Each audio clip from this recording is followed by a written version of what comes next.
lakini nimejua sababu ambayo imesababisha nyinyi mkavuke mipaka ya jirani hata kuingia katika nchi Kongo na kufanya vita fulani ambavyo vinaonekana. Nilikuwa nikitaka nijue ya kwamba ni nani aliyewaruhusu mkavuke mipaka ya jirani, wala kama si hivyo nilikuwa nikitaka nijue ni nani aliyewaruhusu mkasababishe kukosa amani kwa jirani.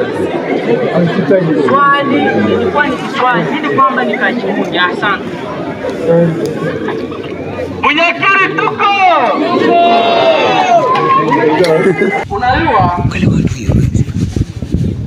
kila mara watu wanaendaga kwa masomo pamoja, lakini wote hawasikiake sawa.